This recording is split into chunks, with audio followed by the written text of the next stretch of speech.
I ain't trying to get involved with y'all. You won't get involved, I'm gonna knock your ass out too. Make a choice.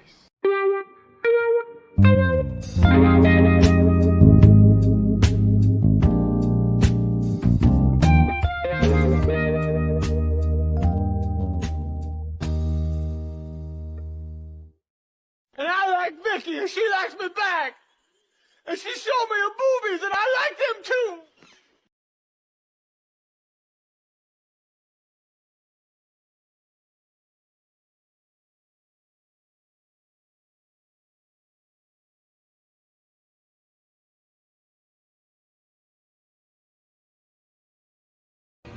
I don't know about you, but I'm starving, man.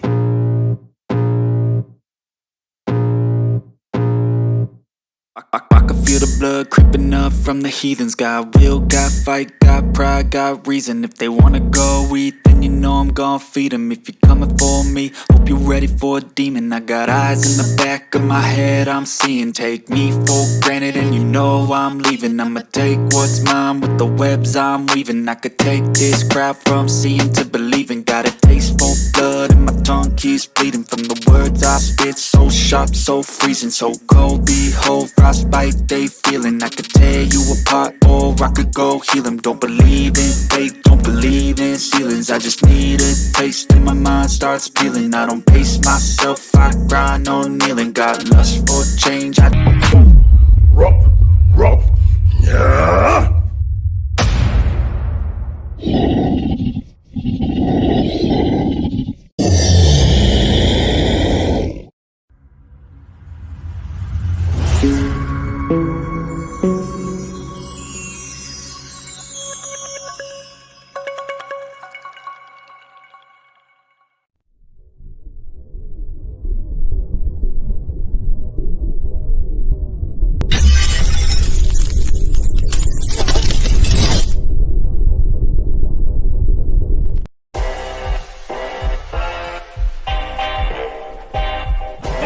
Introducing the most electrifying man today.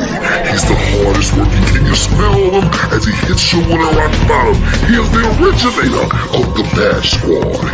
He is none other than the head of the table. He is the T'Challa of Entertainment, Mr. T.M.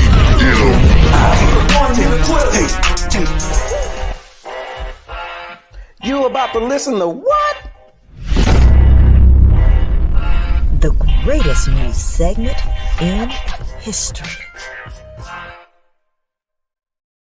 Yeah, I'm back, y'all. I had to take a little quick vacation, just 1 week. I know. Y'all get off my back. It's all good, man. Y'all could do a week without your boy, but you ain't got to do this week because we are back. That's right. It's time for TMI News, hosted by Mr. TMI Tate. And I got a very special show going on tonight. So y'all better buckle up. Buckle up. Hey, first of all, great news. We got a great topic on tap. Also, there's a new segment that we will be introducing tonight. So you gotta, can I say it now? I guess I can say, no, I say? Yes, I say it now. All right. So new segment tonight we're going to do, it's going to be called Tongue Tie Tate. Tongue Tie Tate is actually where you put big words in the chat and we're going to spin the wheel, and whatever word it land on, I got to say that word correctly. And if y'all know my history of saying big words, this is going to be pretty entertaining. Now, in saying that, I got to bring on a very special guest of mine, man. Y'all just don't know the this person has actually, in my opinion, saw where it all began and don't understand the effect that they had on me in this whole industry here called podcasting and radio and stuff like that. So in saying that, I want to bring to the stage none other than the great mind of Bam herself. This lady is well traveled throughout the world, not the damn United States, the world, and also has some of the best vegan recipes that I've ever seen. You be wanting to lick your screen, y'all. So get ready, because none other than Miss Ali Carter is in the building with us today. What's up, Ali? Yeah, that's right. That's right. Man. What is up? And see, y'all see how she come in with the what's up flavor. She ain't even know about the what's up shout outs, but she come in with the flavor anyway. Now, I'm going to tell y'all this. I was on such a vacation that I ain't even put the damn what's up shout outs out there. But Ali did them for me. So thank you, Ali. How You're you welcome. been? I have been fantastic. As you said, I'm just moving and shaking and trying to get around. I'm just happy to be invited to this fantastic show because I know you go buck wild and stuff. So why not be a part of it, of the buck wildness? It's been a while since we done buck wild together. So I'm honored to be on here tonight. Thank you so much. Look, let me tell y'all something. See, y'all don't understand what's happening here. So I'm going to explain it to you. I know several years back, I had come to the conclusion that I wanted to be on the radio.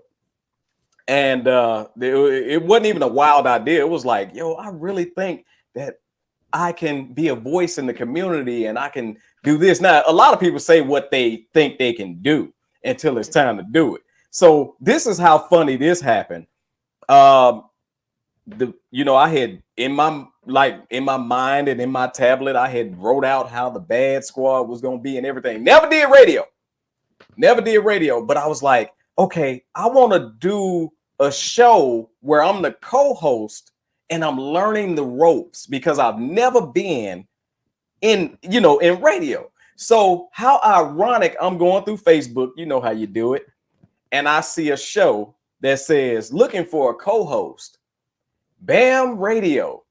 I was amazed. I was like, yo, that's it. And I called my sister, who was a mutual friend of Ali. She had bought some products from you or something. I said, yo, get me in touch with her. I gotta get on. So this is what Ali did to your boy. She said, we talked over the phone. She was like, yeah, come on to the show. You can check it out. And, so in my mind, I'm thinking I'm going to be sitting off to the side watching them do their thing. Oh, hell no. When I walked into the studio, there was an empty microphone. And I'm like, I know. Oh, you want me to sit behind the mic? Now, remember, no experience. I sit behind the mic. And then Ali said, okay, now we're live in 3, 2. That's your boy expression right there. Like, but when I tell you it was the most beautiful thing I've ever experienced, it will always be a memory in my mind and in my heart because you gave me my opportunity. And I really appreciate you for that. Well, I appreciate you for coming on and just being ready on the spot. Because, how else you going to know if somebody really can roll with you?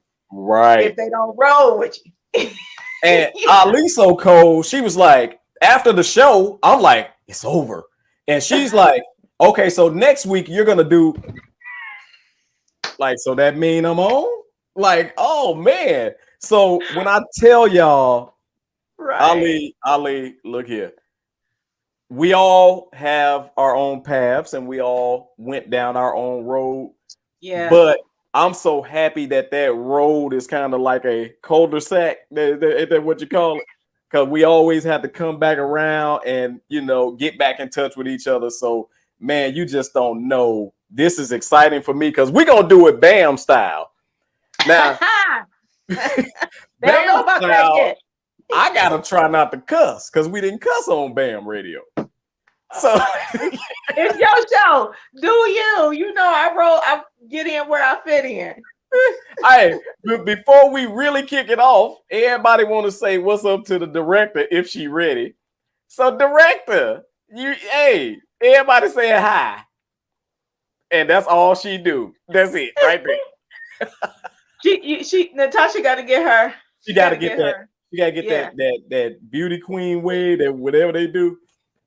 So I ain't gonna lie, I'm so thrown off and excited right now that I don't even know what the hell I'm doing on the show. So we are going to get into some news stories before we get into anything else. We're gonna get into some news stories, and I'm so happy because Ali is on this journey with me, man. We're gonna be talking about the topic tonight.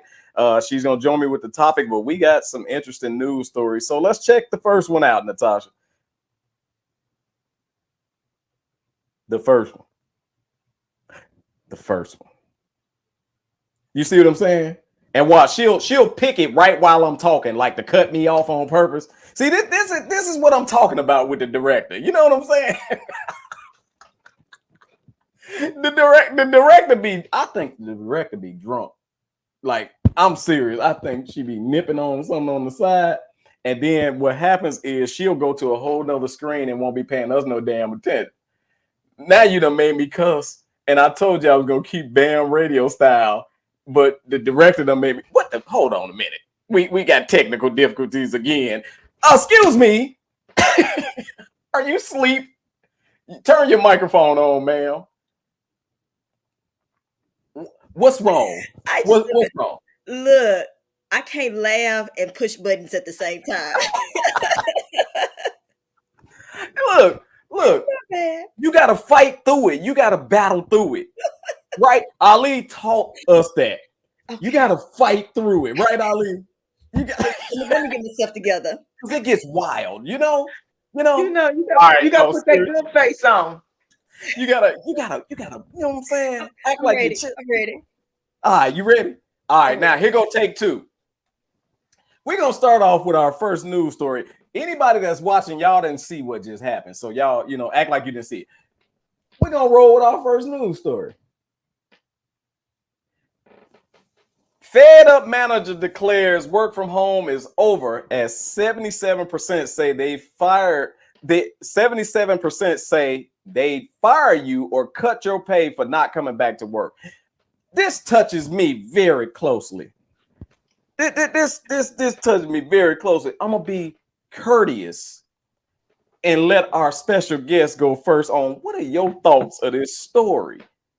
So listen, I saw that headline this morning and I did not clickbait. Because I was like, y'all not gonna pull me into this mess. So first of all, everybody already resigning, number one.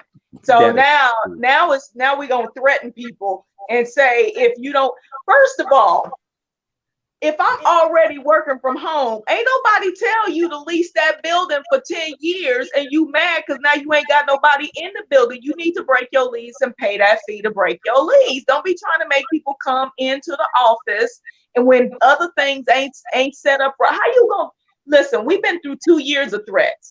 You can't keep threatening people like this and then expect them to want to come back to work. I say it's a no-go. It's a no-go. Well, I'm going to say this, Ali. First of all, before I really get into it, make sure you like, share, and subscribe to the YouTube channel, Bold and Driven EP, man. Make sure you do that. But I'm going to say this. If I showed your ass, yeah, I'm in the mood. If I showed your ass that I can work from home and be more productive, you got more hours out of me at home.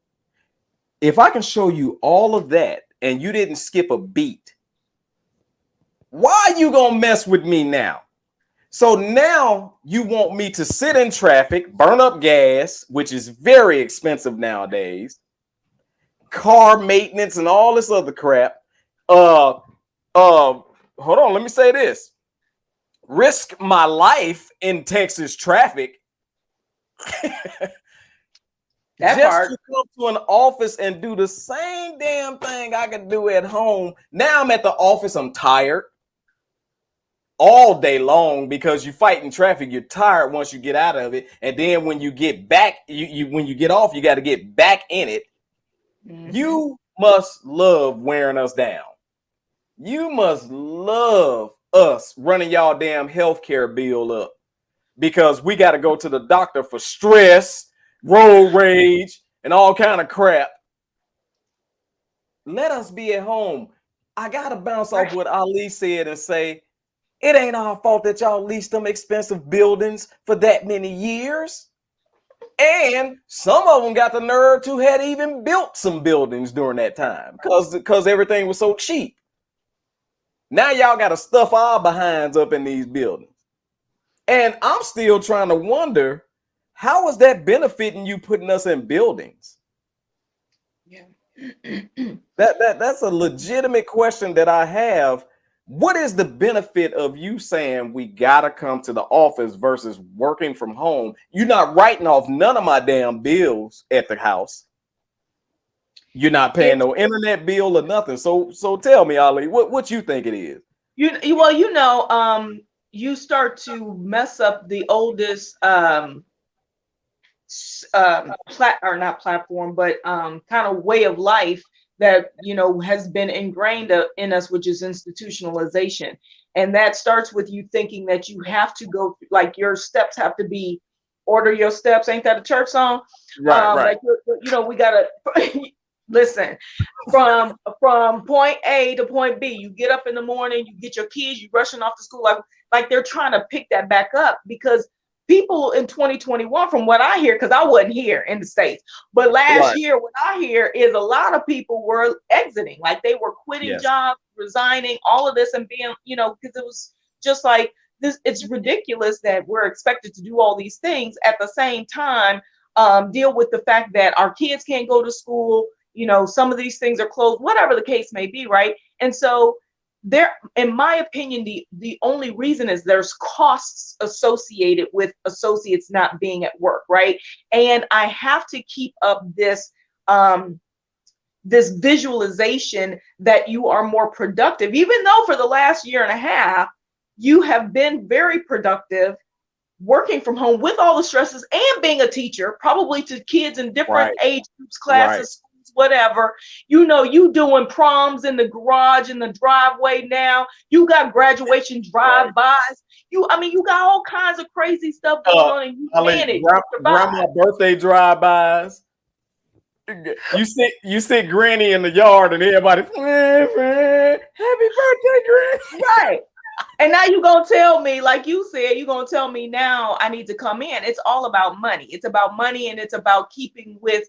If I let you feel so empowered, then we got a problem. And that's just what I think it is. Now, I'm going to say one last thing regarding this. But I want to say, what's up, Mr. Dillinger? I saw you out there. What's up, D-Mote? I saw a couple of more people out there, but I'm kind of cockeyed tonight because I'm tired. I was in traffic. I'm sleepy. It's the God honest truth. Now, in saying that, Ali, check this out. I think it's more larger than what we're even thinking, because think about this. If you don't have people going to work, you have several businesses that are going to suffer. The gas industry is going to suffer because nobody's buying them. But I know I had a full tank for like 2 months. Seriously, I wasn't going nowhere.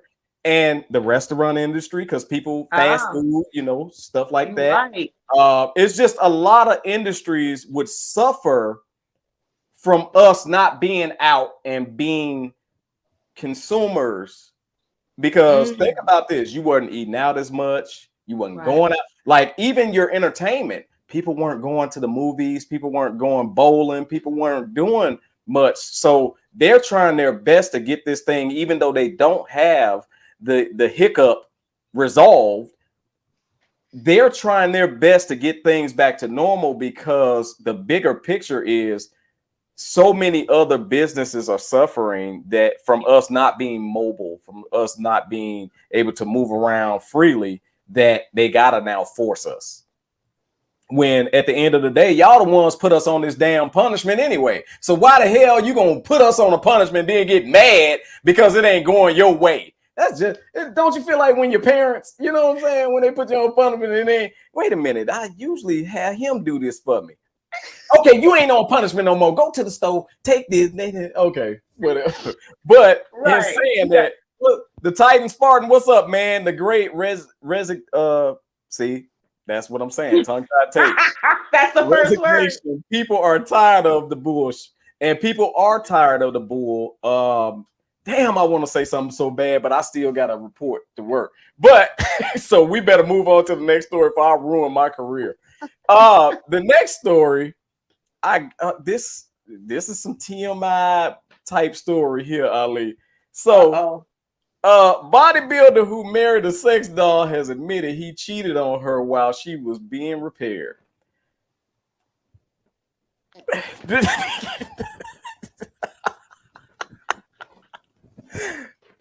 I'll kick it off. Please do. What is she gonna do about it? I don't give a damn what you did. What's she gonna do about it? Like, on the real, this is getting seriously ridiculous. Don't y'all know you could like commit domestic violence on the dog? What the dog gonna do? What the dog gonna do? He burned me and everything. What is the dog gonna do? You cheated on the dog. Is the dog gonna withhold? Is the dog gonna get a divorce and take half? I'm trying to figure out what the dog gonna do, Ali. First of all, how did he marry her? Like, are we using like legal terminology? I mean, what are we talking about here? Like, he went in court. Did he carry her in there? I mean, did they walk hand in hand? I mean, was she shipped in? You know, how did that part take place? And what were the requirements? Because she couldn't sign it.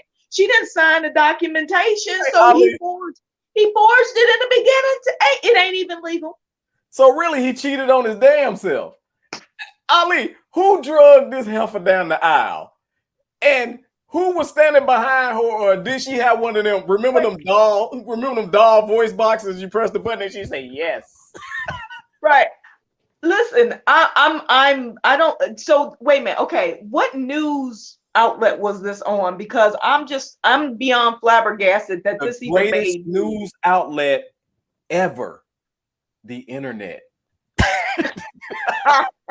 It beats Channel 5. It beats everything.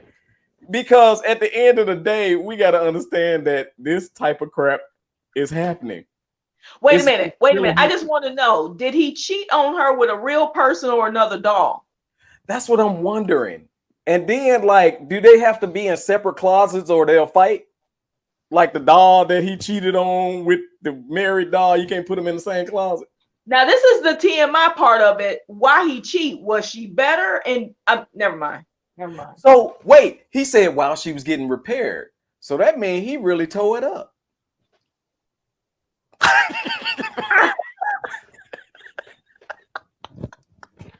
I would love to know personally what the heck did he cheat with, because a step up from a doll is a dog.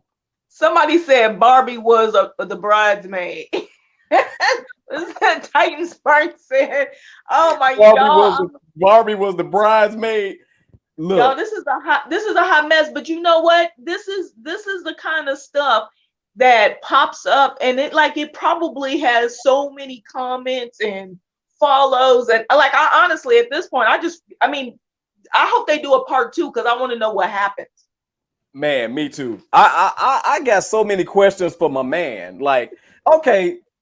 Y'all finna get mad at me. Wait a minute, can we put the picture back up? Because he actually looked like he was semi-attractive. Put the picture back up. Throw it up. We're gonna see if he got a. I mean, he's nice looking. Well, the dog bad too now. You stupid. The dog. I don't know. Hey, so I'm trying to get what like the positive side of this. So first of all, I know one thing: he ain't got to never worry about no arguments. He ain't never got to worry about her holding out. He ain't never got to worry about her being sick, but he got to worry about her getting repaired. So something happened up in there. Like, you know how you had a Barbie doll and the leg come off? Yeah. Did the leg come off? Did he go too far? Like, because he looked like a strong dude. Listen, he clearly must be worried about arguments since he said, he had to tell her that he cheated. I mean, like, why even? She don't even need to know. I think that was his conscience. Like, some people just got that type of conscience. Like, I gotta tell it. Like, shut up. This is just too much. It's too much. Did he sit her down? Like, sit down. I need to talk. No, don't hold your hand like that. Stop frowning. Look, he got to wipe the frown off her face. Like, how does this work? This is weird. This is weird. But I had to do this story because this is some TMI bull crap right here. So what we gonna do, we gonna move on to the next story because this one is interesting. You got me, Natasha? Oh, This one boy. right here, I didn't even want a headline or nothing. I just wanted to put this picture up because I got so many things to say about this. Now, as y'all can see, for the ones who cannot see, because we may have some visually impaired people that listen to TMI News. So if you are blind, a pregnant woman, and I mean, she is pregnant, like water gonna bust when she get up off her knee, pregnant, right or wrong. Because whenever a woman hold the bottom of the stomach, that means the well is about to bust. Is on one knee proposing to a dude that seemed like he don't have any issues from a physical standpoint, as far as like he ain't in a wheelchair. He seems to be okay. Hat to the back make me think that he cool. What the hell? We are, you know what? I ain't gonna lie. I'm finna say this, Ali. I see why black women don't feel protected now. Yeah, you damn right I said it. And if anybody got any issues with it, holla at me. But I see why. Because they have taken on the manly role more now than ever. And I'm talking about during the single mom stage where daddy might be in jail or whatever the case is. The women, at least we had an excuse, Ali, and say daddy was locked up, daddy was in the army or whatever, daddy wasn't there. But now we got men there that's punking out. So yeah, my first thing was is that his child? That was my first question.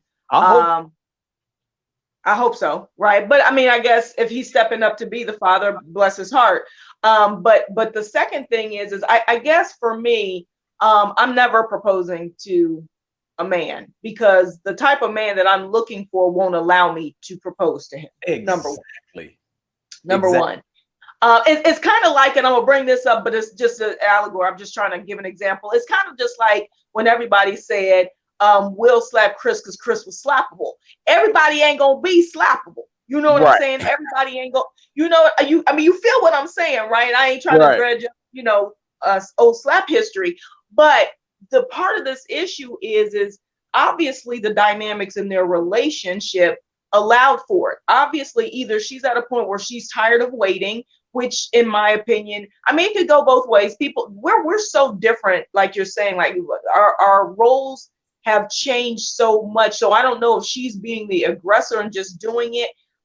He looked like he was a little befuddled, almost like, do I have to say yes because I don't want to embarrass her, or because I would never want that to be, I mean, this is to me a serious thing, because this makes or breaks to me the relationship, the commitment level, and the hierarchy, which still should exist. We could be equal. Still, to me, a hierarchy in a relationship. I don't want to. And maybe he's looking and going, well, she's just proposing. That doesn't mean that I don't protect her in the streets. I don't know. People are like off the wall with. I mean, it's a man who just married a doll on the previous screen. So, I mean, at this point, anything goes. But for me myself, if I were to be in the runnings of wanting to be married, I am not proposing. And if I feel I need to propose because he isn't, then we shouldn't be in a relationship. Absolutely. And I'm going to say this, Ali. You're so right. A man would never allow his woman to get on one knee. Now, let me back this up. A man surely ain't going to let his pregnant, at least 8-month wife. Okay. When my wife was pregnant, hell, I don't think she touched a door handle,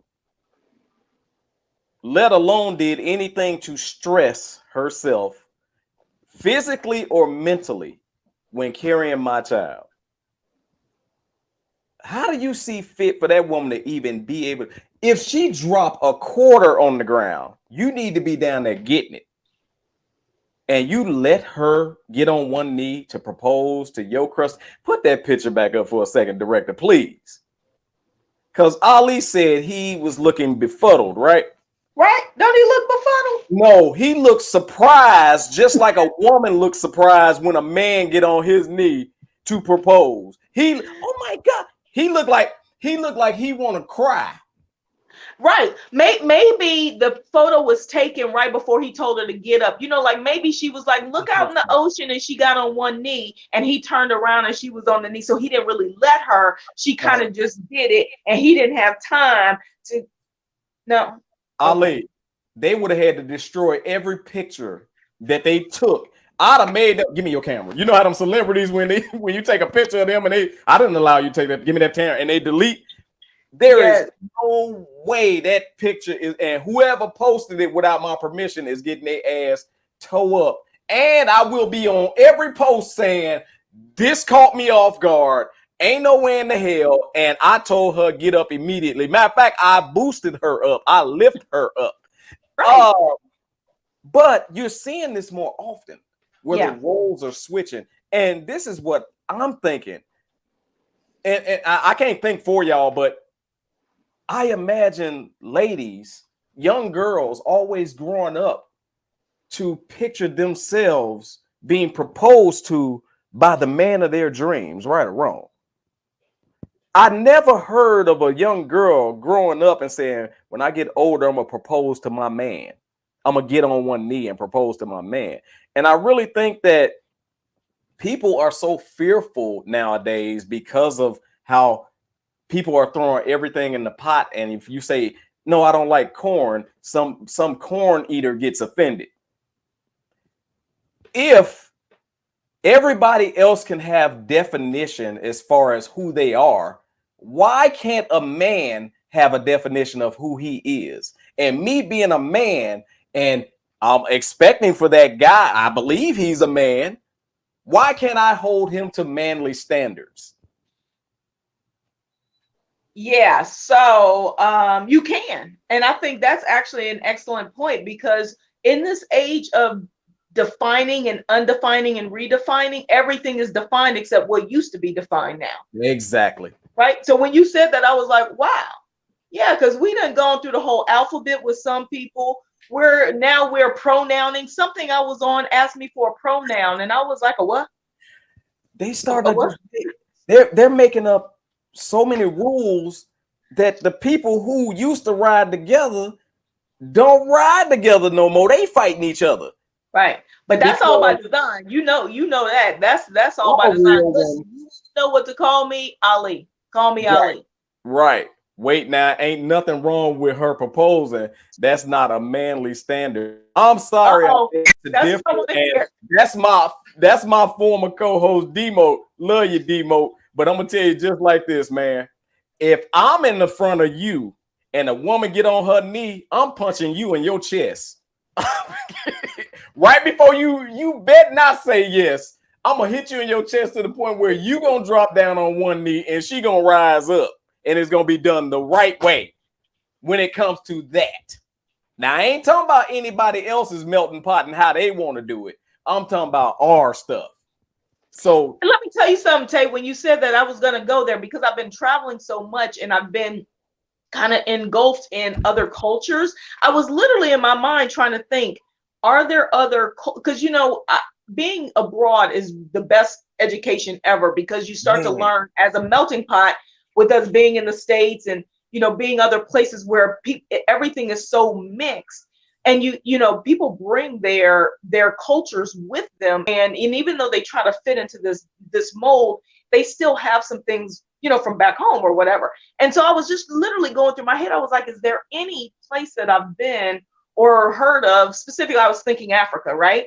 That allows, or that goes that direction. And I don't know of any specifically. There are even more male, the patriarchy is even stronger. So I was like, well, maybe Europe, maybe Asia. Nope, they don't allow that there either. And not allow, but yeah, allow.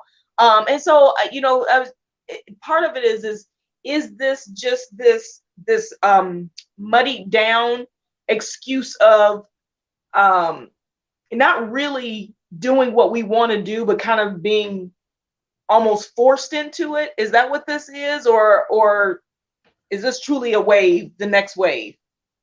I think it's a bunch of a bunch of all of what you said. Now, in saying that, I think that first of all, I think that the alphabet community has been voiceless for so long and attacked. Let's be for real. It is what it is. For so long that they finally able to get their voice out, and now all of that frustration from the years is what we're feeling. Yeah. You can't accept me, blah, blah, blah, blah, blah, blah, whatever.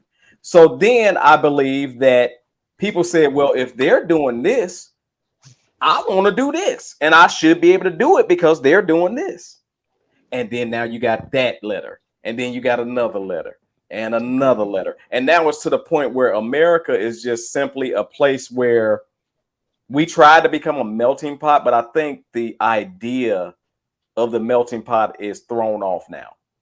I think that it's a come over here and do what the hell you want to do. And if anybody say anything about it, they get attacked. That's where that victim mentality comes in at. Playing the victim, in my opinion. It's where you do things like, for example, I gotta say it. If a male walked down the street with a thong on, you're expecting nobody not to say nothing about that? And then when they do, you say they're discriminating against you or something like that. We're not discriminating against you because of who you are as far as a person or what your sexual life is. We're saying it's weird to walk down the middle of the damn street with a thong on for anybody. Unless you're in Miami, then it's there are places where you can do that. We do have freaky places. I'm just playing about freaky places. But when you walk down my damn street with a thong on, I don't care who you are. Somebody gonna say something. And I think that's the problem. I think we want to do whatever the hell we want to do and expect for nobody not to say nothing. And who's being attacked are the people who they feel like didn't let them say and do what they wanted to do for these years. Yeah. This is almost like the years of the coming out, and for everyone, maybe everyone who feels, even us as Black people, it's like, right. Oh, the year of the camera. It's not like cameras were just invented, but now this empowerment movement, like this is what we've been wanting and claiming that we've had forever. And now it's kind of coming to fruition. Everything it's almost like all the bricks are falling down, which right. maybe is a good thing, but as the rebuild happens, you got a clean slate. Now everybody, it's no different than when they were trying to not trying, but did rewrite the history books, which are y'all know the books are written, I think it's the Macmillan books that are written here in right. Texas.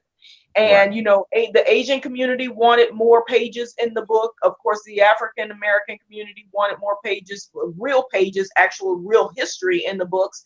You've got your Greek community, you've got your Irish communities, you've got, other Europeans that are wanting to be represented and things like that. So it was like this clean slate. And I feel like everybody is, well, you know what? What's the worst that can happen? Let's just jump in and see what, floats to the bottom or the top, depending on how you look at it. And that's where we are. We're in a free for all right now. Free for all with feeds. But we're in a free for all. I'm trying to figure out where we are. Yes. And my biggest thing is at some point, like what you believe in, if that's what you believe in, hold fast to that, and you don't have to allow people to let you or make you waver from that simply because now we're in an open mind, phase, an open mind century or whatever. This is the new beginning of open mindedness. So what does that even mean? Right. Well, to me, I think that I agree with folks when they say, man, just let me live my lives, because back in the day, there was situations where I'll say First of all, I'm gonna say black people. You ain't do nothing wrong but be black, but your house get burned down. Ooh. Well, the LGBT community went through the same thing. Mm-hmm. The same thing. They found out that they were LGBT and they harmed them. Now it's to the point where I'm just gonna walk down the street and wish a white person would say something. That's not right. That's not right.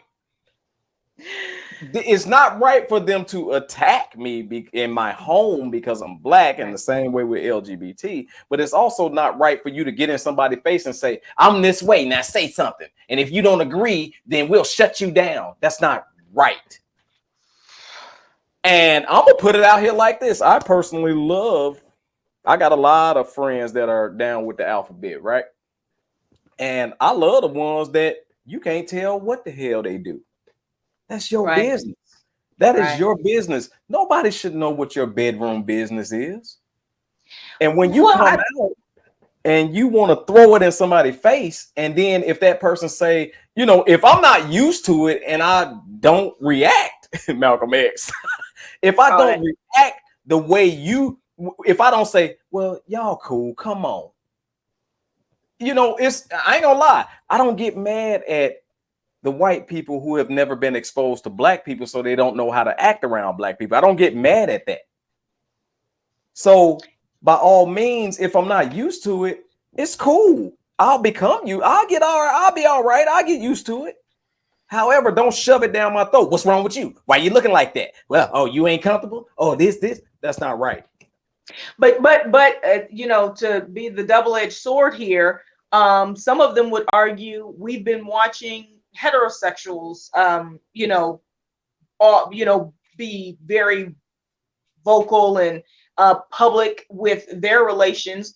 We're tired of seeing heterosexual couples. So why can't we, like you said earlier, it's almost like this clash, like, somebody broke through the door and now it's like, okay, let's get out here. Let's, we have a moment. Ain't nobody shut us down. Let's shut us down yet. Let's just, throw it all out, to the waves or whatever and see what comes down. And honestly, yeah, there's a lot of people that would argue, you're like, do what you do behind closed doors. But in essence, I mean, we've always, it's the same as if I promote another religion. Christianity and Catholicism has been the top of everything. We don't think about Judaism. We don't think about Islam. Somebody say Muslim, anything. What's the first thing we think? We profiling them, you know? And so it's like, I think this is the beginning of this cultural shift. And it's going to be a social shift as well. And we're just getting hit with it all at one time. And some people smack you in your face with your own mess. And I'm going to tell y'all what Ali just did for me. But before I say that, I'm gonna say I don't like you heterosexual bastards that be kissing all in public and feeling and touching. I don't like that either. So I don't give a damn who you are. Keep that crap in your bedroom. That's just me. Yeah, I don't need to see you slob your person down just to prove that that's your person. I don't like it. Now, and saying that, some people hit you with your own mess. Ali. I had to travel 1 year after 9/11 happened, right? On 9/11. Now, the news keep us scared. Yeah. Why two women get on the plane with this, with this? Like did them cover everything. Yeah. Yeah. I was scared as hell. Now, let me tell you what I did. I had, the bowling tees, the tees that you push down in the ground. Why I had 3 of them in my fist for the whole for the whole flight. I had 3 bowling tees in my fist just in case something jump off. And the girl got up to go to the bathroom. I looked at her like, what the hell they letting her do that for? The last thing they need to do is let them walk back and forth on this plane. Now, I chalk that up to my ignorance and the programming that we received during that whole time, because when you said people look at Muslims and they immediately, oh, he got a bomb. Come on, man. Come on. Yeah. We are so stupid when it comes to the stereotypical bull crap. that you're gonna mess around and miss out on somebody special in your life, stereotyping them. You know, I don't deal with white people, I don't deal with black people, I don't do. And let me tell y'all how the Lord works. And I ain't mean to be preaching, y'all, but whatever you hate is gonna end up in your family. I don't give a damn what it is. It's a promise. Whatever you hate, you don't like black people gonna be in your family. You don't like Asians, you don't like Mexican people, you don't like white people, they're gonna be in your family. You don't like LGBT, they're gonna be in your family. You're gonna have to deal with somebody that you love that is in something or look like something that you don't like. Mm-hmm. So get your butt ready. I want to send a shout out to my other side of the family who are bright as Ali, that didn't care for dark skinned folks too much, but you got a bunch of dark skinned people in your family now, don't you?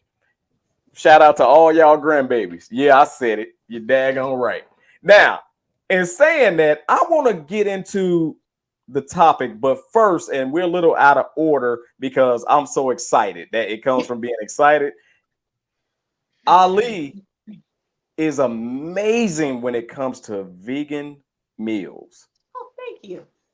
I tried it, Ali, and I lost probably 42 pounds and was around here looking like the new crackhead because I didn't eat meat for I went 8 months without eating no meat because my dumb behind went and watched, was it Forks Over Knives, Knives Over Forks, or whatever it is. And it totally blew me. I'm not eating meat. I don't give a damn. But I was forced to go back because I didn't know how to make good meals without meat. I hit Ali up because Ali is always on there explaining how to make good meals without meat. Ali, now I gotta ask you this. I'm gonna jump all the way to this. Okay. They made some vegan fried chicken. Yes. How the hell you do that? So listen, and I mean the biggest thing is finding out what substitute works for whatever you're trying to make. And typically, if someone is making an imitation fried chicken, they're using either soy of some sort. So they're, how soy comes in like squares. Right. And people will shape them. Now they got little shape cutters, and you can make it look like a drumstick, or you can mold it, and then you put the seasoning all in it. Because the one thing about like soy, I don't eat any soy, so I stay away from soy. I really don't do I don't do tempeh. I do seitan, but I usually make my own from vegetables. I make meat from vegetables, and if I'm doing something with chicken, which I really don't do anyway, you can easily fry it, right? And it's typically mushrooms or soy. And if you get those oyster mushrooms, like some places have them and they're pretty big, and just leave them intact and then batter them like you normally would, season them up. Mushrooms also soak up flavor just like soy, and so they'll taste like anything you're trying to get it to taste like. If you put the right type of seasoning, right. You can make anything taste like sausage if you have the right types of seasonings. If you know what it is that creates that briny kind of it's like a salty, bitter taste or whatever. Like I'm telling you, liquid smoke is the truth. You add liquid smoke to anything, it's going to taste like meat. And so typically you can use oyster mushrooms are the best. I did a video on a Philly steak. And I used portobello mushroom strips and hooked that up. And you do everything you would normally do with meat, but with mushrooms. Treetop mushrooms, you can actually take a fork while they're raw and kind of not cut through them, but like shred them with a fork like you would cooked meat, and then cook them in a pot. And now you've got like a pulled pork or a pulled beef or a pulled chicken. So you can, there's some things, and then like some things don't really work. They don't really hold their form. Like eggplant is a thing that you can use to imitate meat, but it's not good imitating like a solid piece of meat, because eggplant breaks down into water. So you don't want to use that, so soy into soy or mushrooms. Let me ask you this. From what I'm scared of soy, because I heard I ain't do no damn research, but I heard that it produces estrogen in men, like a Yes. bunch of soy, like if you consume it a lot. Is that true? Yes. So that's why I don't do soy. Soy alters your estrogen levels, and the impact on women is more from a reproductive standpoint, similar to how it would affect men. But for me, it's just another GMO product. So Right. I'm not vegan or vegetarian, I'm plant-based. And so my goal is to eat things made from live plants. When you say vegan and vegetarian, people automatically assume that you're super healthy and you're in shape. Well, if I'm frying everything, I'm not super healthy and in shape. I don't care what kind of oil you use, right? Right. When you're frying in a lot of vegan places, they try to make food taste like what we're used to, and that's fine sometimes. But if you have to fry everything, you're kind of defeating the purpose of being healthy, because you have all the saturated fat, which is the whole thing that you're trying to get away from Trying to by get away eating, from- Right. or whatever. But yeah, soy does have can alter your hormone levels and things like that. And of course, they're not going to broadcast and tell you everything, but bottom line, it's another GMO product. And so I would say, tread lightly in that area. And for me, I just don't like the way it tastes. There's Right. a back taste with soy. I can't even eat soy dressing. As soon as I can smell it, I can't eat it. So I don't know if it's a mental thing or it's like, I don't know, mayonnaise. So yeah. It's like liver for the moms that used to force that damn liver down our throat. That liver nasty is all I'm doing. Yes, Hey, yes, Natasha says walnuts give you that chew that you miss. Is that true? yes.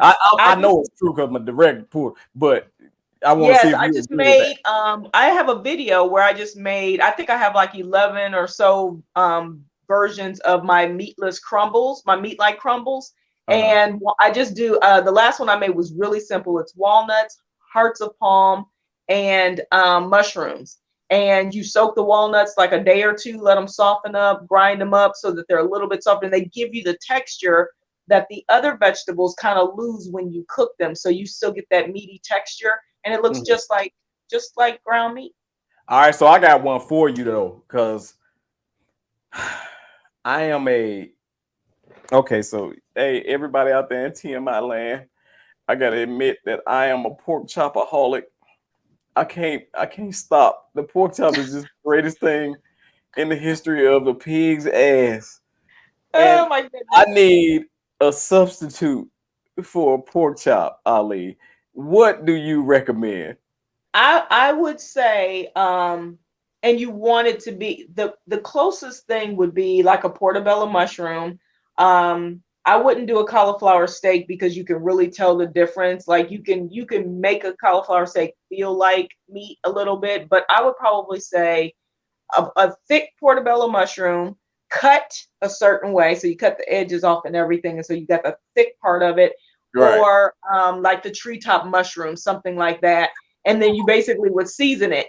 But it would be no different. It's not really, you're going to know it's not a pork chop, or whatever. But here's the thing, Ali. I'm not necessarily crazy about the meat of a pork chop. I like the crunch and the seasoning of a pork chop.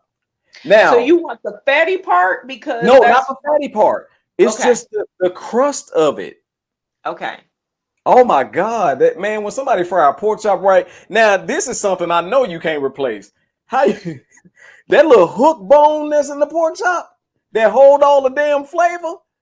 Oh, Listen, do you know that they Oh. actually make drumsticks and they put a look like a stick, edible, some sort of I gotta that's watch what they Natasha did. said, a fax bone or something like that. Yes, yes. So you can actually mimic it, and you can like if you use soy, if you use the tofu block, that's what I meant to say. I think I said soy block earlier, but a tofu block, you can shape it. But the thing with that is you definitely have to fry it. So you have to, because even if you pan sear it, it's not going to crisp like that. Right. But the biggest thing is to soak it like in brine, whatever like salty kind of thing you soak it in, like you're marinating meat overnight. It's like it's the same process or whatever. Marinate that overnight, and then like you can pan sear it first so it gets some of that crispiness, and then like I would re-bread it and then like, pan sear fry it. I would not like deep fry it. I would pan sear fry it. Ali, I'm about to hit you with a throwback. Marionette said, What's up? What's up, Marionette? somebody fry a pork chop. Give me, wait, what did you say? Give me the meat and only give Tate the crumb. I don't give a damn about that. I swear to God, I love the crumb. Like even with chicken. But here's the thing: when Natasha said that they fry the chicken using the fox bone or whatever you call it. Tongue tie Tate, y'all better put your big words out there.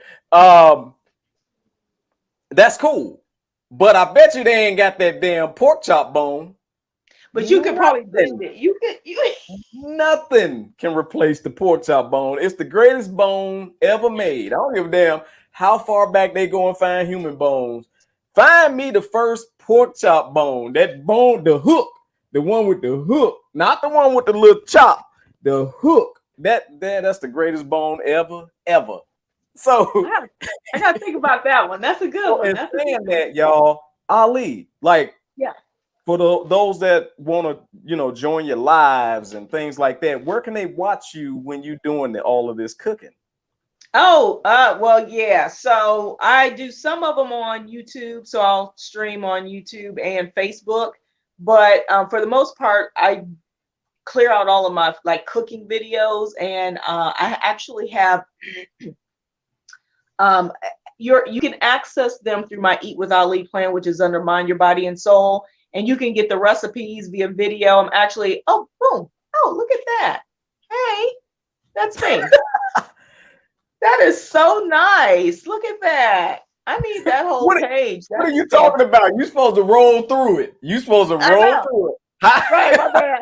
My bad. It just looks so fantastic. I didn't see the finished product. So anyway, yeah, you guys can find a lot of stuff on my Mind Your Body and Soul page. And I have some of the recipes and stuff. I'm actually revamping and going to be moving it to like one of my course pages. Right now I have stuff on Teachable. My travel course and stuff is on Teachable. So I'm thinking about moving all the recipes and videos to teachable.com. But if you're interested, it'll ping me if you sign up, and you'll get access to the videos and recipes and stuff like that. But bear with me as I rewrite a lot of this stuff and get it into a format that is not with a video, because some people just like to read the recipe and roll with it. Okay, Antonio, I'm gonna do that on the reel. I'm putting some shake and bake on a portobello. There you go. Now check this out, because I know I told you like from 8 to 9, right? Yeah. But there's I run this, right? Right. I'm being stupid. Right. I'm being stupid. So we want to hit the topic a little bit. Let's talk about the topic, because it shouldn't take that long, but we're gonna talk about self-accountability, man. Self-accountability, does it show weakness or does it show strength? Now, what I mean by that, because I saw there was a couple of people in our comments that was like, what do you mean weak? How does that show weak? Not saying that it's showing weakness, but some people can take that as you being weak. When you got some people that know damn well they did you wrong, right? But you go and apologize to them for, hey, look, you know what? I'm going to take accountability for my part, no matter how big or small it was in the separation. If the relationship is worth savoring, is worth saving. So I'm going to take accountability for my part. And there's some people that will not take accountability for their part, and that's fine. However, you doing that is not for them. Right. It's not for them. So that's what I mean by like when you see me and I said weakness, some people are going to see that as, yeah, they came and apologized to me. They said they did me wrong. Not seeing the big picture. It really shows a lot of strength when you can bypass what you feel someone did to you and see what you could have done different for that not to occur. Now, this is not all cases. I'm talking about very minor cases. I'm not talking about serious situations. I'm talking about relationships that have been broken up or either over misunderstandings or somebody said a word that they didn't mean at the time or something like that. You know, what could you have done different to change the situation? And even though I feel everything happens for a reason, now can you go back and show growth and say, you know what? I wish I'd have done it different. There's people who in serious situations go back to who they feel like they've wronged and they apologize. Now you are definitely in those serious situations helping the person that was wronged, but you're really showing growth in yourself, because when you can identify what your flaws and what your errors and the errors of your ways are, then you can correct those things and not repeat the same cycle throughout your old ass life. Because some of y'all old and no, I'm playing. I snap real quick. Ali, what's your stance on just self-accountability, man? Well, yeah, I'm big on being accountable, because I think that's one of the reasons why we're having so many of the issues that we're having today with all of the, you know, people picking and choosing and doing all this other stuff is there's a lot of there's a lack of accountability. But when you were just talking about the weakness part, it made me think of like some of the relationship groups I'm in, and you hear people say, you know, when somebody goes up and they apologize or whatever, I'm gonna use a word that I hear guys say all the time: oh, you a simp, oh, you just trying to, you know, do whatever. And I guess there could be areas in which someone would consider it a weakness. Maybe you brown nosing too much, you know, or whatever. But is that really self accountability, or is that just you placating? You know, there's those thin lines. Overall, I feel like self accountability is like that hidden gem. It's like the secret sauce, is that seasoning that you never hear, because most people try to bypass being accountable for anything. We don't want to be responsible. We ain't trying to take responsibility. We want to push blame. The first thing, I mean, everything that we do, we can just look at what's in the news and all this other stuff, except the guy with the doll. I mean, he was accountable. He was taking some self-accountability. You know what I'm saying? But like all of this stuff that we see everywhere else, you know, it's pushing the blame. It's somebody did this and somebody did that. And in essence, so we're not resolving anything, number one. And two, we definitely aren't growing, because growth usually comes from hardship, you know, something that's inconsistent, something that you're doing that's not what you normally do. Like we like to use the word fear, but you don't always have to be fearful to grow, but you have to be uncomfortable. And self-accountability makes you uncomfortable, because it makes us, we got to flip the mirror, you know, man in the mirror. We looking at ourselves. Well, you know, a lot of times we point the finger at everybody else. And what's the old saying? If you're pointing your one finger at somebody else, you got 3 of them pointing back at you, you know? Right. And so in any situation that we're in, for example, I'll give you an example.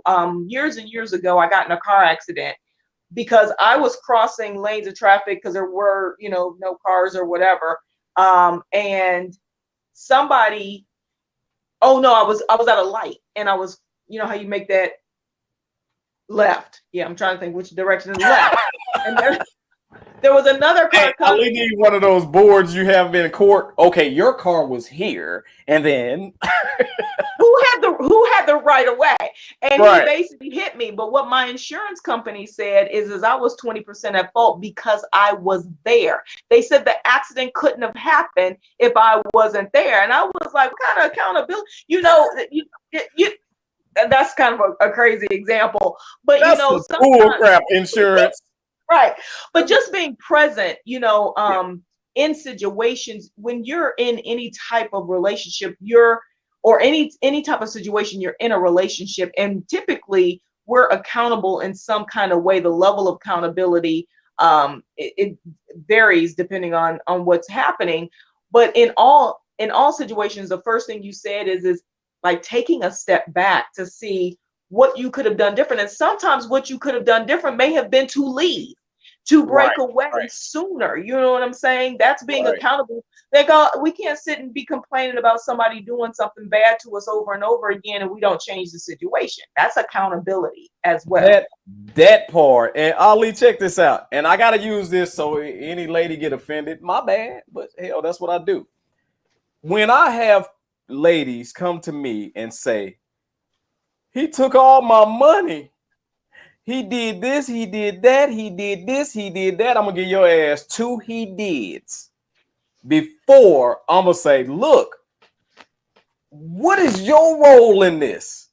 Because at the end of the day, if you saw this and that, why the hell did you give him your bank account information?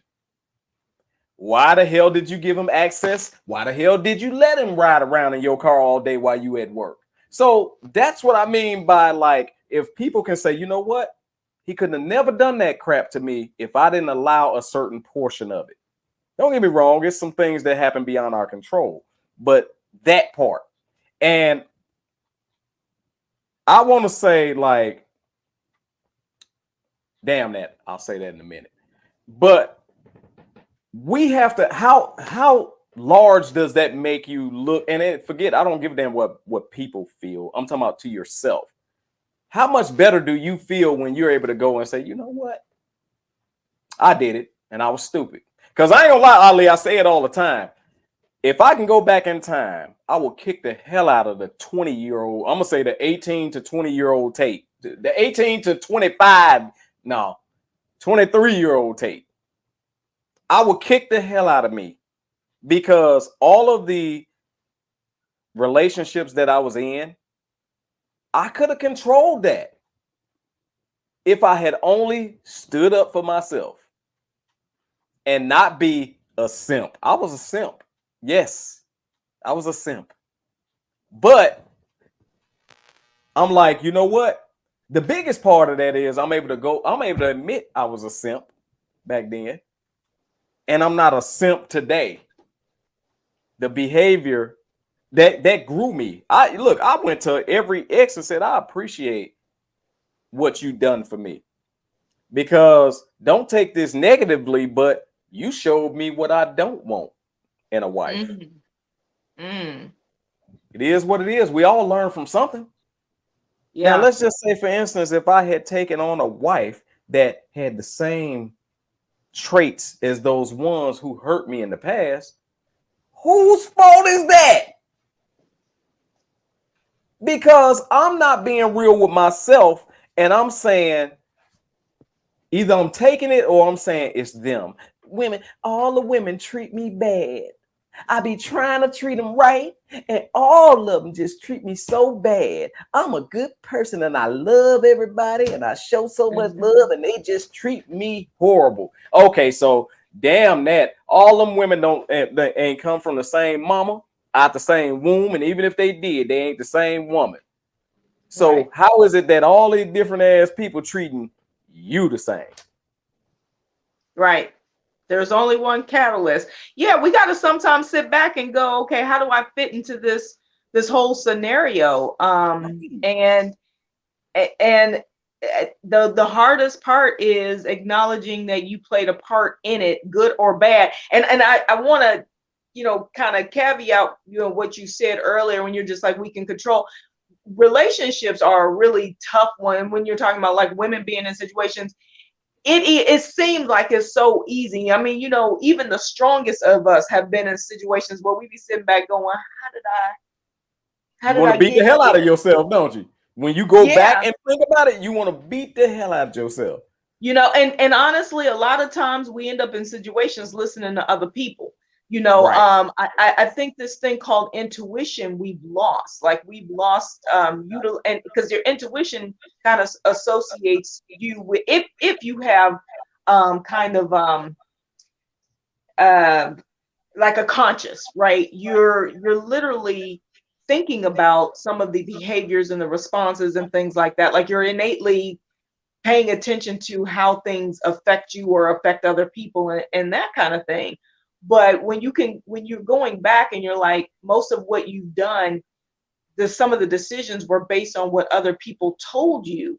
you should Right. be doing, or things like that, or I mean, there's countless situations. I mean, we just think about relationships from back in the day. How many people do we know are married, were married, or are still married, and we holding up the torch for them because they've been married 70 years, but the hardship and the horrible relations throughout that time doesn't make it a good relationship. They just stayed together. But we know back in the day, there were allowances made for bad behavior that now we kind of turn our nose up. We're just getting to a point saying, okay, you don't have to stand for that anymore. So some of that is like, cultural, it's traditional, it's, patriarchy, it's this, the matriarch systems. There's a lot of things when you talk about relationships. I think that we got to redo some things, but that's a branch off for a whole nother day. But at the end of the day, self accountability, I think, does create growth, because either way it goes, you're either going to learn and you have a positive outcome from it, meaning that you're going to grow with that person, or in that situation, whatever the relationship was, business or personal, or you're going to sever it, but you're also going to learn something from it as well. Right. And I'm gonna say this for y'all asses out there that act like y'all don't know what Ali's saying. Let me put it to you this way.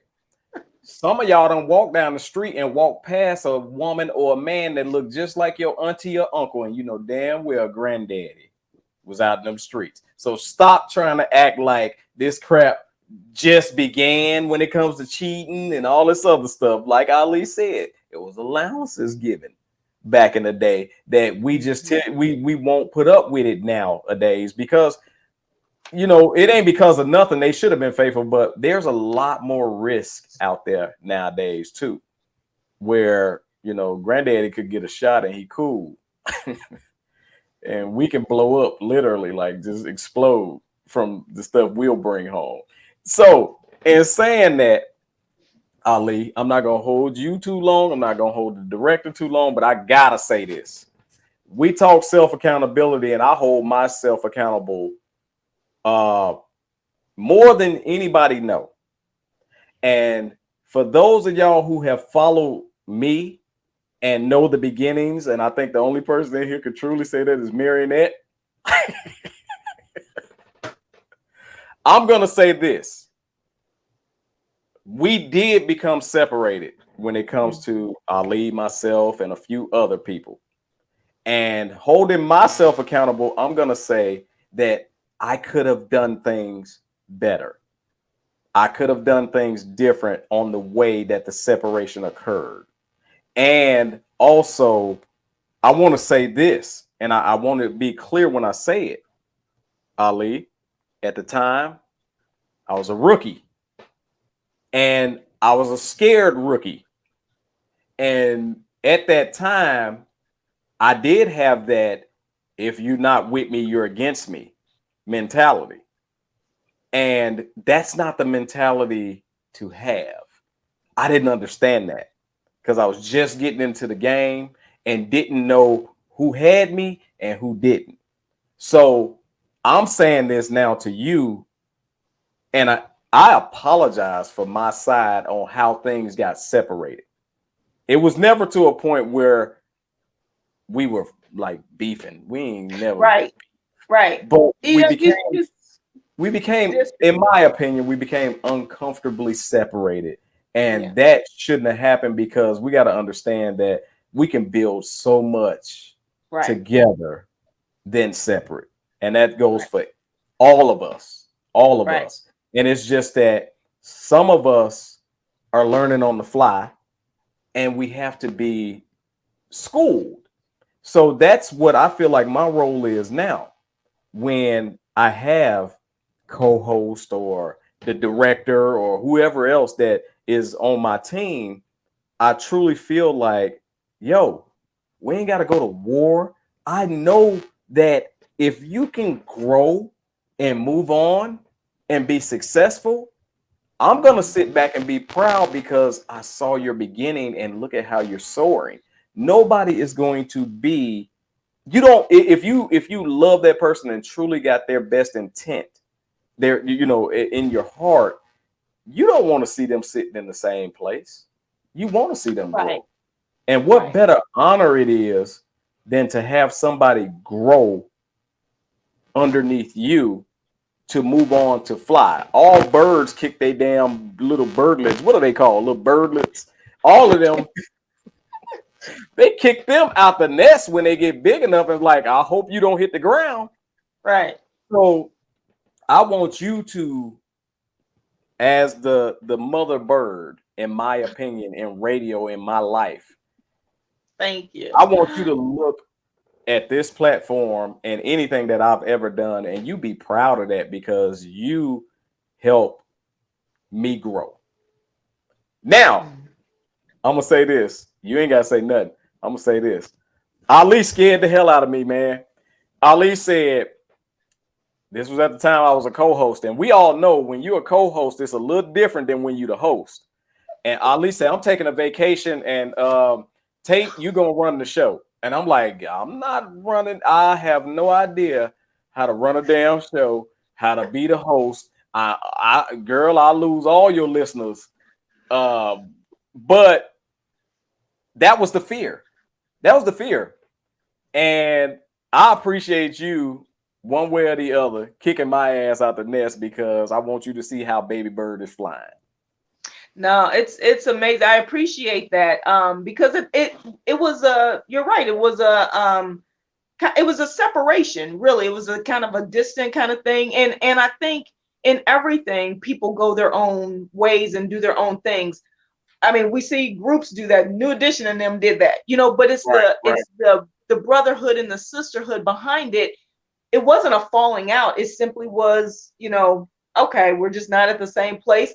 And I accept that, and I offer my apology as well, because for me, one of the things I did is, and I learned this along the way too, is sometimes you got to step back because my response in some things isn't always taken and received a proper way, because sometimes it's not delivered properly, or sometimes it's just delivered however I feel. And you know what? 2 years later, it's like, oh, my bad. I didn't mean to say it like that, but I meant what I said. I didn't mean to say it like, you know what I'm saying? And so I think where you were at that time, you needed to do what you were doing. And who knows, maybe you were the start of the rest of what needed to happen as well, so everything happens for a reason. The simple fact that we're sitting face to side right now. Camera.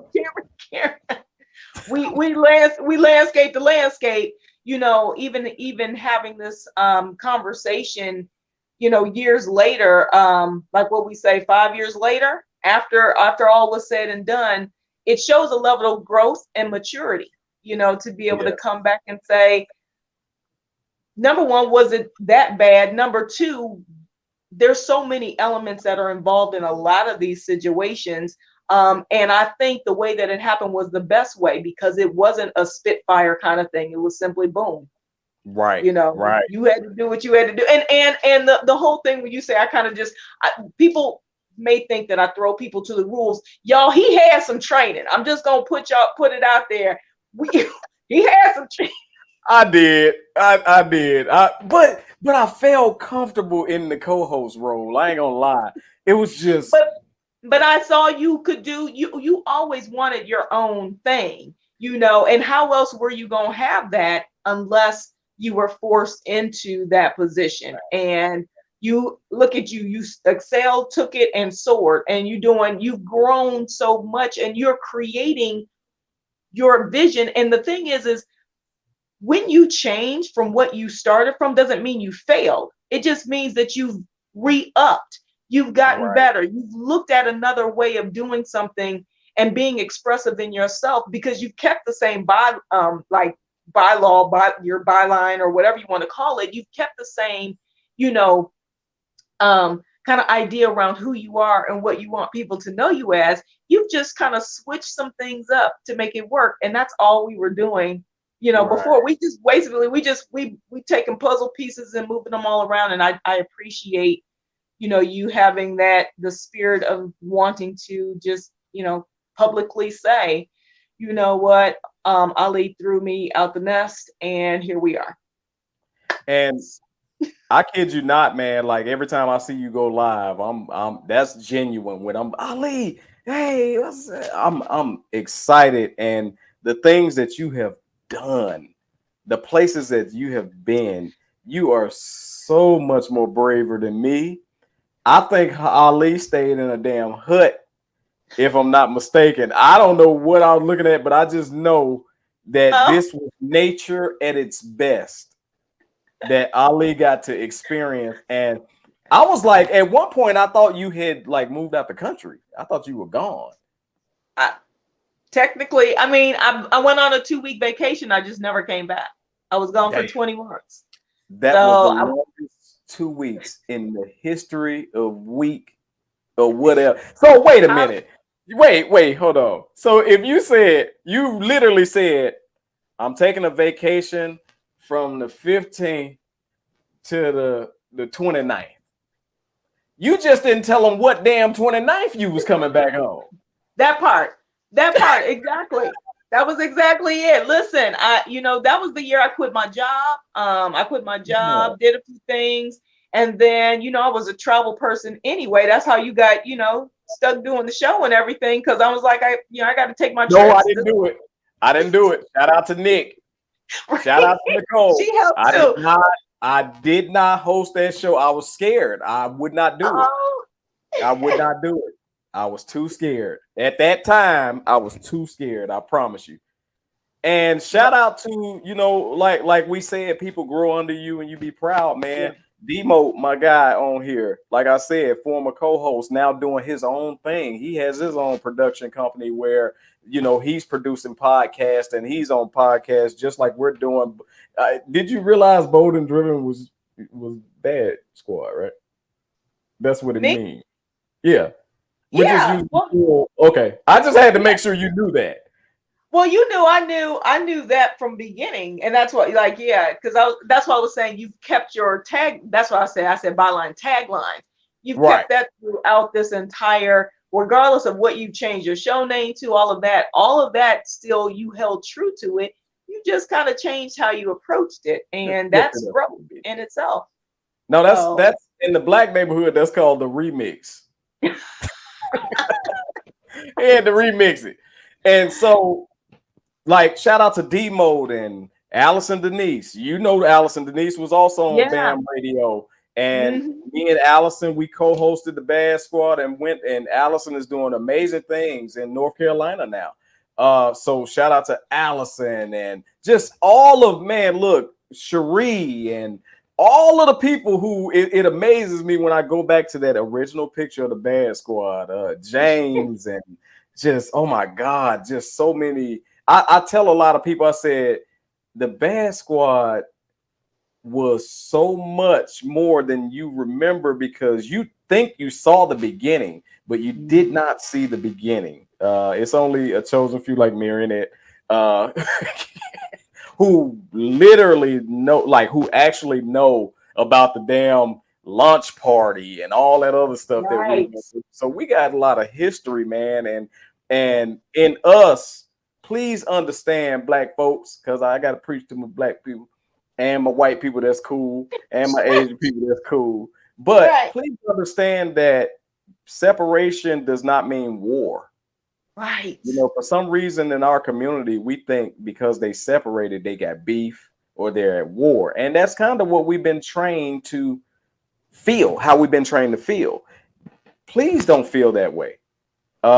Because by all means, separation is growth.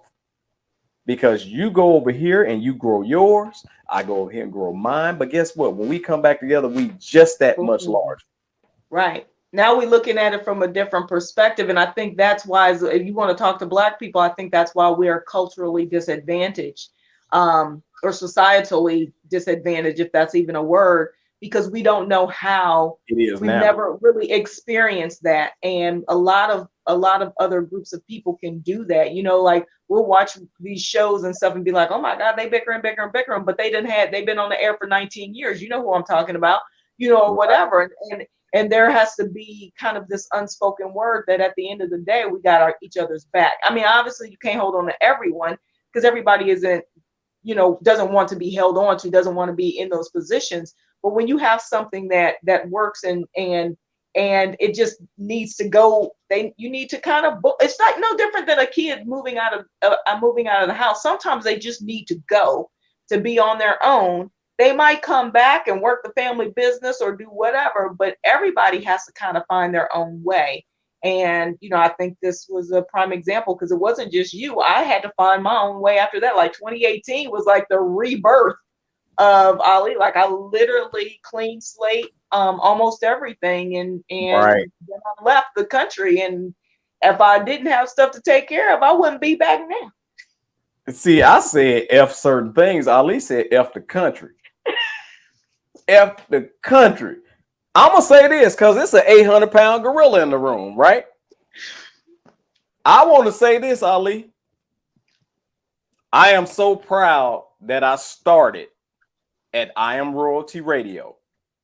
And I want to thank Ty Ford for giving me the opportunity as well. Oh, There yeah. is absolutely That's no how we are. freaking beef here. I ain't got no issues or anything like that. Didn't have any issues then. Please understand the move that I made was a business decision. Was Yeah. not personal. And I think that we have to do those things because when we separate and we are not clear with each other, that's what creates the beef. Simply because we don't sit down and have adult conversations with each other. And it's okay to disagree. It's okay. It's okay for you to go this way and I go this way. We don't have to go to war. So Right. for everybody out there, because I'm going to be honest, Ali, I'm the type of person that, like, once I feel like I had that attitude, you against me, you're not with me, you against me. So I wouldn't even speak the name of where I came from and who was the owner. I would not even speak the name. That's growth. That's also holding myself accountable. Like, dude, that wasn't the way that should have went down. And you played a role in it. No matter what role you played, you might have thought that you were just an extra, but your ass was the star of the freaking you had a starring role in the beef, in the issue. So that's where I'm just like saying, hey, I got love for all of y'all, because without y'all, I wouldn't have got my start. I wouldn't have got my training. I wouldn't have got, the experience, which is so key. I wouldn't have saw the do's and don'ts, and I wouldn't even develop into my own show saying, okay, this is what I like and this is what I don't like. So I'm gonna do this and this. And I hope that others have seen the Bad Squad and now TMI News and say, I love the way he do this. I don't like the way he do that, and create your own platform. Yes. Yes. So in saying that, Ali is here. We got to try this new segment, and it's gonna be real quick, and then we're gonna finish the show, right? But before that, I want to give you your fair chance. Did you have anything else left to say? No, I mean, you covered it all. You came out adulting today. But no, it's awesome. I definitely appreciate you and appreciate you sharing, your thoughts and that kind of thing. And because we hadn't really, I mean, we just, little messages here and there throughout, and I've watched your stuff and all of that, and it kind of just feathered. So yeah, I appreciate you breaking the ice and calling a spade, and who knows what tomorrow brings. So I appreciate you. That's right. This felt good, man. I'm talking about just sharing a show with you again. This felt good. So, and saying that, the director is looking at me like, you done lost your mind. So it's that time, and I don't know. Look here, if you did not read what the director was putting, hashtag a big word, Marionette. I know you out there. Hashtag a big word that you want me to say. And this is called tongue-tied tape. I know you finna do something. I knew it. So So, who think they can tongue-tie Tate with a big word? And I see her typing already. This is she's involved in it too. So, oh, this is gonna be crazy because she knows some megas. So, are we still doing the wheel, or we just gonna grab one? We're doing the wheel. Okay. All right. So, hashtag. You got a hashtag in order to enter your word. You can pick more than one word too. We're gonna have some fun.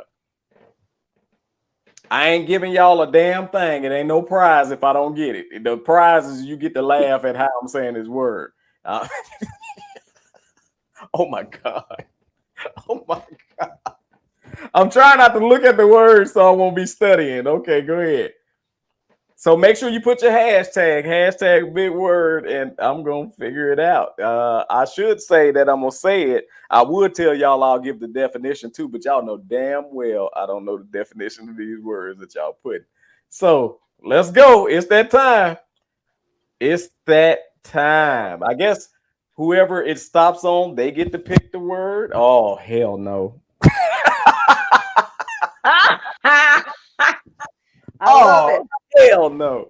All right, so Marionette has about 4 or 5 of them out there. So if you want to choose, I'm gonna let the director choose one of the words that she has chosen, and I'm gonna try to do my thing. Let's go. Tongue-tied Tate. I knew you was gonna pick that one. You just see. All right, damn. Haberdashery. Haberdashery. Haberdashery. Haberdashery. Oh Lord.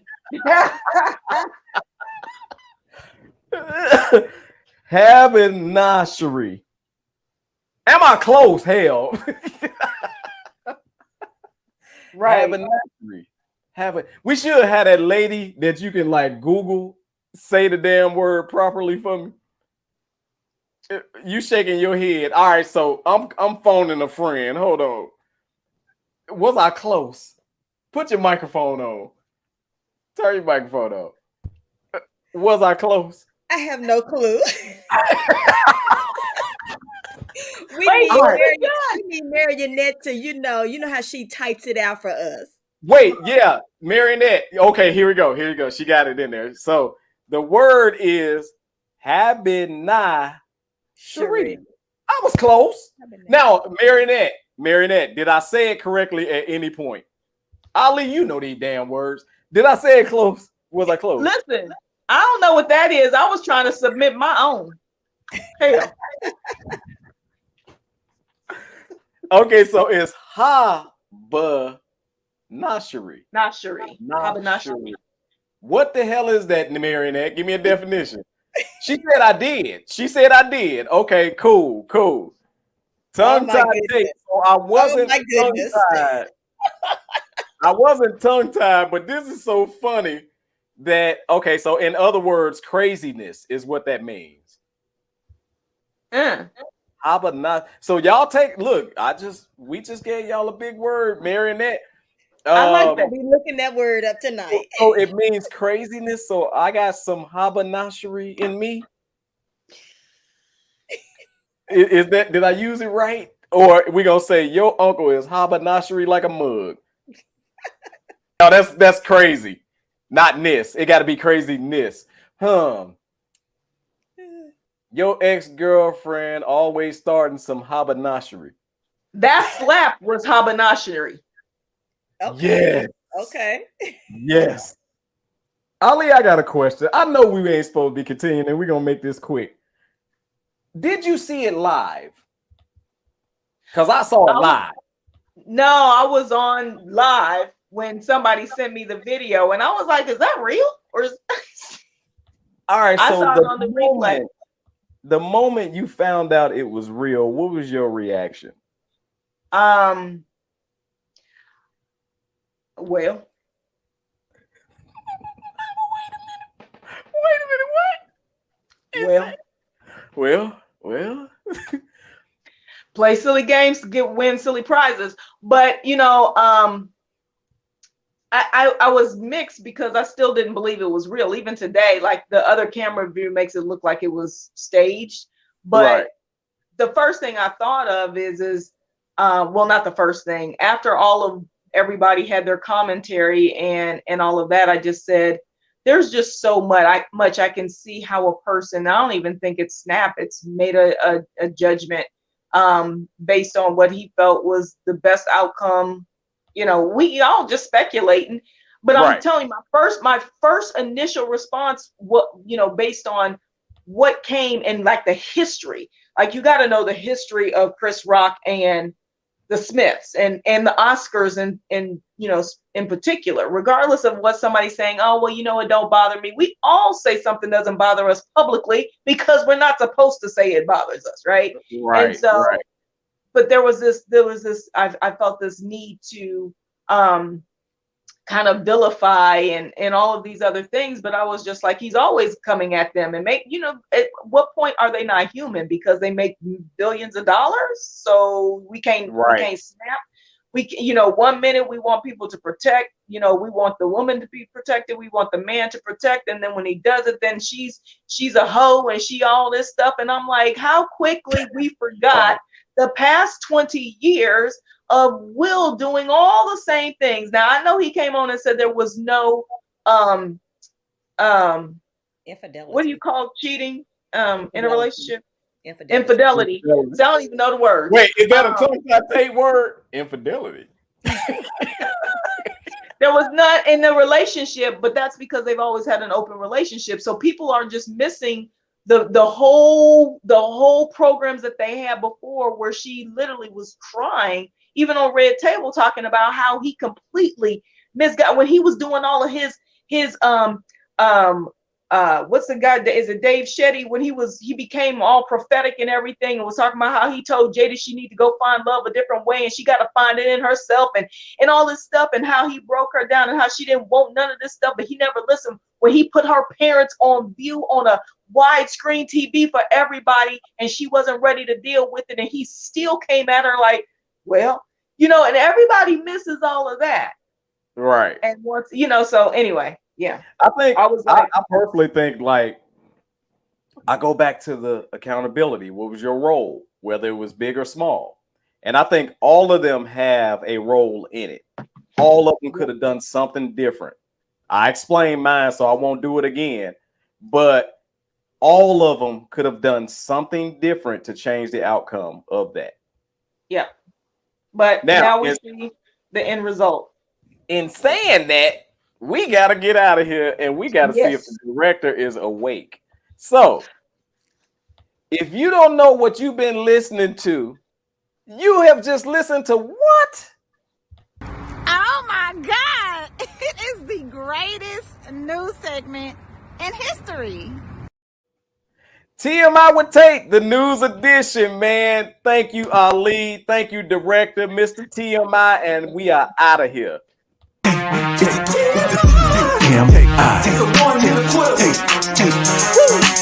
It's TMI with Tate, you never know how he coming. Grab a hold of your seats, he's about to start gunning. He'll talk about anything, he don't care. There you go again. Man, we can't take him nowhere. You ain't seen his memes, you ain't seen his post. The bad man in the black sheep, the host that does the most. This dude is on it, you gotta check him out. It's TMI with Tate, get ready for the knockout.